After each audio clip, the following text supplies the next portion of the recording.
Hi friends, எப்படி இருக்கீங்க? நாங்கள் நல்லாயிருக்கோம்.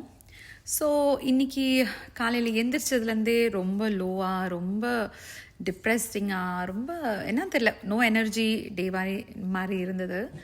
ஸோ நான் யோசிச்சுட்டு இருந்தேன், இந்த மாதிரி ரொம்ப நாள் ஆச்சு நம்ம முருகனோட பாட்டோ இல்லை முருகனோட வேல் மாறலோ சொல்லி. ஸோ இன்றைக்கி அதுதான் பிளான், ஒரு ஸ்லோகன் சொல்லலான்னு.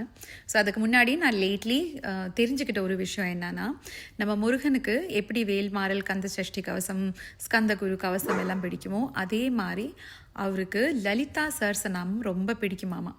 அதாவது முருகனோட அம்மாவை போற்றி பாடுற ஸ்லோகம் தானே லலிதா சஹஸ்ரநாமம். ஸோ அந்த லலிதா சஹஸ்ரநாமத்தை வெள்ளிக்கிழமை முருகன் முன்னாடி உட்காந்து சொல்லி, அதாவது அவங்க அம்மாவை நல்லா இந்த மாதிரி என்ன சொல்கிறது, அவங்க அதாவது பார்வதி, லலிதா சஹஸ்ரநாமன்றது பார்வதி அம்மாவை அவங்கள போற்றி பாடுற ஸ்லோகம் இல்லை. ஸோ அவங்க முருகனோட அம்மான பார்வதியை போற்றி பாடிட்டு முருகன்கிட்ட எது கேட்டாலும் அவர் அதை நிறைவேற்றி தருவாராமா. நான்லாம் லலிதா சஹஸ்ரநாமம் தான் ஃபஸ்ட்டு படித்த நான் ஸ்லோகம். அது ரொம்ப முன்னாடி எவ்ரிடே எவ்ரி ஃப்ரைடே சொல்லிட்டு இருந்தேன். இப்போ என்னமோ டைமே கிடைக்க மாட்டேங்குது. ப்ளஸ் அது சொல்கிறதுக்கான ஒரு வாய்ப்பும் கிடைக்கல, ரொம்ப நாள் ஆச்சு ஆக்சுவலி சொல்லி. ஸோ அதில் இன்னொரு விஷயம் என்னன்னா, நம்ம எவ்வளோதான் கடவுளோட பேரை சொல்லவோ இல்லை கடவுளை பிரார்த்திக்கவோ இல்லை நாமம் சொல்கிறதுக்கோ ஆசைப்பட்டாலும், நம்ம வாயிலேருந்து ஒரு பகவானோ ஒரு பகவதியோ இல்லை ஒரு கடவுளோட பேர் இல்லை ஒரு ஸ்லோகம் சொல்லணும்னா அதுக்கு அந்த கடவுளுமே நினைக்கணும் அப்படின்னு ஒரு ஐதீகம் இருக்குது. நம்ம மட்டும் நினச்சா மட்டும் நம்மளால ஒருத்தரோட பேரை சொல்ல முடியாது, அந்த கடவுளும் சொல்லணும் இன்னைக்கு இவ வாயிலேருந்து நம்ம பேர் வரணும் அப்படின்னு. அதனால தான் சில கோயிலுக்கெல்லாம் போகும்போது கூட நம்ம சொல்லுவோம்ல, நமக்கு ரொம்ப ஆசையாக இருக்கும் கோயிலுக்கு போகணுன்னு. பட் சில டைம் கடவுள்கிட்டேருந்து அந்த அழைப்பு வரலைன்னா நம்மளால் அந்த கோயிலுக்கே போக முடியாது. அந்த மாதிரி தான் நினைக்கிறேன். ஸோ லலிதா சஹஸ்ரநாமம் சொல்லி ரொம்ப நாள் ஆச்சு, ஆக்சுவலி மாதங்கள் ஆச்சு. ஸோ இன்றைக்கி லலிதா சஹஸ்ரநாமத்துலேருந்து சில வரிகள் பார்ப்போம், ஞாபகம் இருக்கான்னு. ஓகே.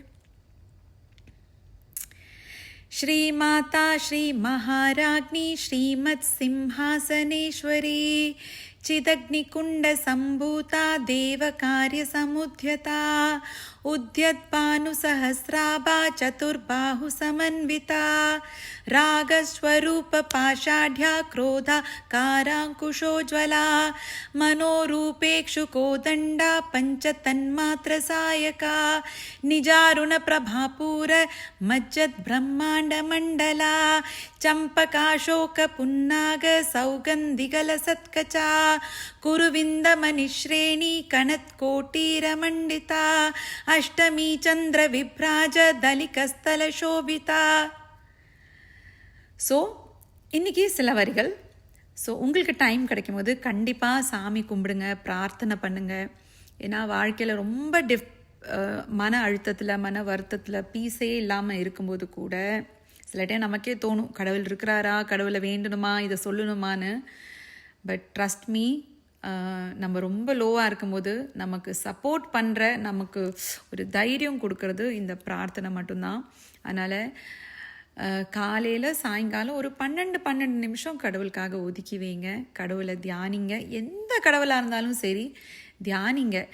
உங்களுக்கு ஸ்லோகம் சொல்லி சவுண்டாக பாட்டு பாடி சாமி கும்பிட வேண்டாம்னா தட்ஸ் ஓகே. ஒரு அமைதியான ரூமில் உங்களுக்கு பிடிச்ச ஒரு ரூபம், ஒரு கடவுளை மனசில் நினச்சி அமைதியாக கூட 12 நிமிஷம் உட்காந்து தியானிங்க.